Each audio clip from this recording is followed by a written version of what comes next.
बताते चले, छायन गांव में एनआईए का छापा पड़ा है। इंद्र सिंह नामक युवक से पूछताछ की जा रही है।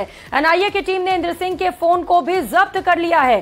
4 अक्टूबर को चंडीगढ़ ऑफिस में पेश होने के आदेश दिए गए हैं। खालिस्तानियों से फोन पर बातचीत से जुड़ा ये पूरा मामला है, जिसे लेकर ये कार्रवाई की गई है और लगातार उससे पूछताछ भी की जा रही है। देर रात तकरीबन 3 बजे छायन गांव एनआईए की टीम पहुंची थी और रात में ही इस बड़ी कार्रवाई को अंजाम दिया गया। 3 बजे ये टीम यहां पर पहुंची और उसके बाद इंद्र सिंह नामक युवक को पकड़ लिया गया है।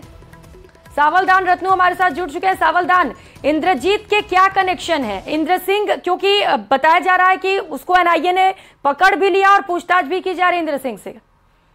देखिए प्रियंका, सरहदी जिले जैसलमेर में एनआईए की कार्रवाई से लगातार हड़कंप मचा हुआ है। एनआईए की रामदिरा थाना क्षेत्र के छायन गांव में देर रात्रि को कार्रवाई की है। उसमें इंद्र सिंह नामक युवक से पूछताछ की गई है और देर रात को ये टीम यहां पहुंची है। उसके बाद इंद्र सिंह का फोन टीम ने जब्त किया है और जब्त करके साथ ले गई। उसको 4 अक्टूबर को चंडीगढ़ में एनआईए कार्यालय में उपस्थित होने के लिए पाबंदित किया। दूसरी बात बताऊं तो इंद्र सिंह ने खालिस्तानियों से दूरभाष पर बातचीत से जुड़ा मामला भी आ रहा है और खाते में इनका फोटो लगाकर खाते में पैसे ट्रांसफर कर जैसा भी सामने आ रहा है। इस बात की पुष्टि नहीं होगी, लेकिन एनआईए ने मीडिया से दूरी बनाई रखी थी। एनआईए टीम कार्रवाई के बाद वापस रवाना हो गई है। प्रियंका, बड़ा गंभीर मामला है सावलदान। देश में रहते हुए देशद्रोह किया जा रहा था, खालिस्तानी आतंकियों से समर्थन कर रहे थे। अभी चूंकि पूछताछ की जा रही है, अगर संलिप्तता पाया जाता है तो क्या बड़ी कार्रवाई, गिरफ्तारी भी हो सकती है? देखिए प्रियंका, सरहदी जिले जैसलमेर में ऐसी कार्रवाई होना दुखद है। इस बात को लेकर हर व्यक्ति चिंतित है। ये जो युवक इंद्र सिंह फर्नीचर का कोई कामकाज करता था, पंजाब, महाराष्ट्र, तमाम प्रदेशों में काम का, उसके बाद इसका कनेक्शन हुआ है। इस बात की पुष्टि नहीं हो पाई कि कितने रुपए खाते में आए या मोबाइल चैट से या मोबाइल दूरभाष पे कनाडा से क्या बातचीत हुई है। ऐसा होता है तो सीमावर्ती क्षेत्र के लिए दुखद मामला सामने आएगा। प्रियंका, बिल्कुल, ये बेहद दुखद और दुर्भाग्यपूर्ण है कि देश में रहते हुए खालिस्तानी आतंकियों का यहाँ से समर्थन और फंडिंग भी की जा रही थी। सावलदान, फोन को जब्त कर लिया गया इंद्र सिंह के, क्या फोन से कुछ डिटेल और मिल पाए हैं अभी?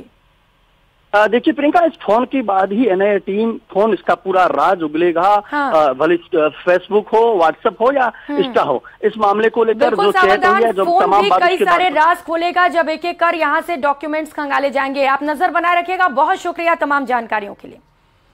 और जयपुर से बड़ी खबर सामने आ रही है। जेजेएम योजनाओं में भ्रष्टाचार पर जल शक्ति मंत्रालय सख्त है। मेसर्स गणपति और श्री श्याम कंपनी के कार्यों की जांच लगातार जारी है। शाहपुरा के आसपास के ग्रामीण इलाकों में एनजेजेएम ने जांच की है। जांच में बेहद घटिया क्वालिटी की पाइपलाइन लगाने का बड़ा खुलासा हुआ है।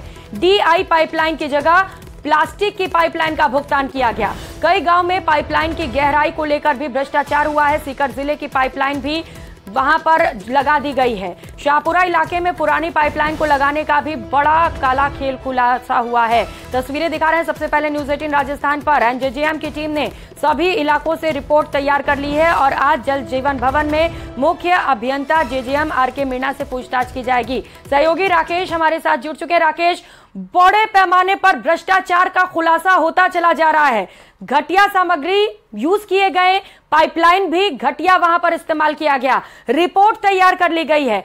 क्या कुछ बड़ी कार्रवाई हो सकती है भ्रष्टाचारियों पर? बिल्कुल, देखिए प्रियंका, जिस तरीके से चुनावी साल में लगातार भाजपा सरकार पर हमलावर होती जा रही है, उसी तरीके से जल जीवन मिशन योजना अब सरकार के लिए गले की फांस बन गई है। क्योंकि जिस तरीके से जो कार्य हुए हैं और जांच एजेंसियों ने जांच की है, चाहे वो एंटी करप्शन ब्यूरो हो, प्रवर्तन निदेशालय हो और अब राष्ट्रीय जल जीवन मिशन जो केंद्रीय जल शक्ति मंत्रालय के अधीन आता है, उन्होंने उनकी टीम यहाँ पर आई है। निदेशक स्तर के अधिकारी के नेतृत्व में ये पूरी जांच हो रही है। यानी जांच की गंभीरता को हम ये लगा सकते हैं कि बहुत बड़ी जांच है। बड़े बड़े अधिकारी जो केंद्रीय जल शक्ति मंत्रालय के इसमें आए हैं और इसमें जो चौंकाने वाली बात सामने आई है, जब टीम शाहपुरा, दौसा और जो आसपास के जो जिले हैं जहां पर अनियमितताएं बरती गई हैं, वहां पर जो जांच हुई है, शाहपुरा के अमरसर गांव में जो है, वहां पर एक ही जगह पर 3 अलग अलग कंपनियों के, जिंदल, टाटा और रश्मि कंपनी के पाइप लगे मिले हैं। जबकि नियमानुसार किसी एक ही कंपनी के ब्रांड के पाइप लगाए जाते हैं और उन पाइप की जांच होती है। लेकिन जो पाइप लगे हैं वो पुराने पाइप पाए गए हैं, उनके बिलों की भी सही जानकारी नहीं मिली गई है। तो एनजेजेएम की टीम ने बकायदा वहां से सैंपल लिए हैं, उन पाइपों के फोटोग्राफ्स, पूरी जो जमीन को खुदवा करके पाइप की जांच की गई है। जो साइवाड़ गांव है, साइवाड़ गांव में जहां पर जो डीआई पाइपलाइन, लोहे की पाइपलाइन डालनी थी, वहां पर प्लास्टिक की पाइप बिना किसी ब्रांड की डाल दी गई और उसका भुगतान भी वहां पर किया गया है। दौसा में भी भारी अनियमितताएं सामने आई हैं। वहां एनजीजीएम के डायरेक्टर जो रणजीत सिंह, खुद उनके नेतृत्व में जांच हुई थी।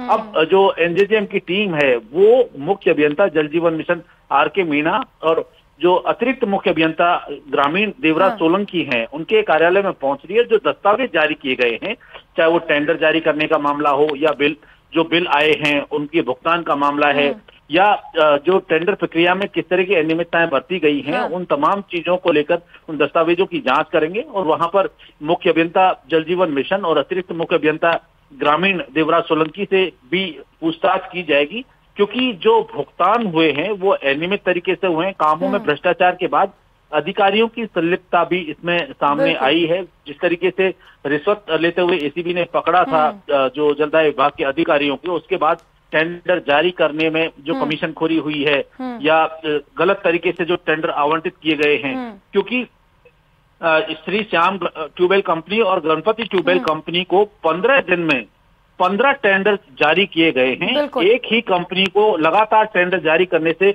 बहुत बड़े गंभीर सवाल खड़े हुए हैं। और राकेश, आर.के. मीणा और देवराज से पूछताछ भी की जानी। आप बता रहे हैं कि ऑफिसर्स में पहुंचे हुए डॉक्यूमेंट्स खंगाल रहे हैं, पूछताछ क्या आज ही की जाएगी? कोई अपडेट है क्या इसे लेकर? बिल्कुल, अब से कुछ देर में जो राष्ट्रीय जल जीवन मिशन की जो टीम है, जो डायरेक्टर रणजीत सिंह खुद हैं, वो खुद अपनी टीम के साथ करीब 10 से 12 अधिकारी जो है पूरे दल बल के साथ वहां पर पहुंच रहे हैं और वहां पर जाकर के बाकायदा आज जो है इस पूरे जल जीवन मिशन योजना के कामकाज की समीक्षा होगी। खासतौर पर जो शिकायतें जल शक्ति मंत्रालय तक पहुंची हैं, तो जल शक्ति मंत्रालय ने उच्च स्तरीय दल बना करके और इसकी जांच करवाई जा रही है। क्योंकि केंद्र सरकार जो पैसा दे रही है, राज्य सरकार जो पैसा दे रही है, वो पैसा जनता की भलाई के लिए काम में लगाया जाना था। लेकिन जो जलदाय विभाग के अधिकारी हैं, उन्होंने जिस तरीके से ठेकेदारों के साथ साठगांठ करके और इसमें अनियमितताएं बरती हैं, भ्रष्टाचार किया है, उस पर अब राज्य सरकार और केंद्र सरकार की एजेंसियां जो है सख्ती से जांच शुरू कर रही है। निश्चित तौर पर इसमें कई अधिकारियों की मुश्किलें बढ़ सकती हैं। बिल्कुल राकेश, केंद्र और राज्य सरकार की महत्वाकांक्षी योजना जल जीवन मिशन, जिसके जरिए लोगों के घरों तक पानी पहुंच रहा था, लेकिन इसमें एक बड़े पैमाने पर भ्रष्टाचार उजागर होता चला जा रहा है। आप नजर बनाए रखिएगा राकेश, क्योंकि कार्रवाई जारी है और जैसा कि आप बता रहे हैं कि आज इन दोनों अधिकारियों से पूछताछ भी की जा सकती है, कई और खुलासे भी हो सकते हैं। बहुत शुक्रिया आपका तमाम जानकारियों के लिए।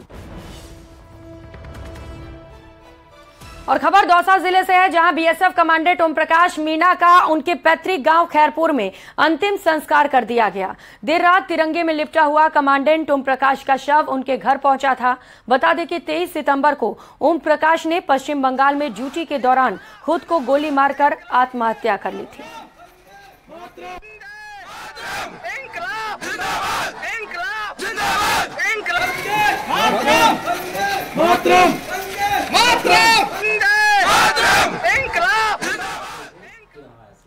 तो भावुक पल ये पूरे देश के लिए। बीएसएफ कमांडेंट का जब पार्थिव देह उनके गांव पहुंचा तो सभी की आंखें वहां पर नम नजर आई। बता दें कि 23 सितंबर को इन्होंने खुद को गोली मारकर आत्महत्या कर ली थी और आखिरी विदाई उन्हें दी गई।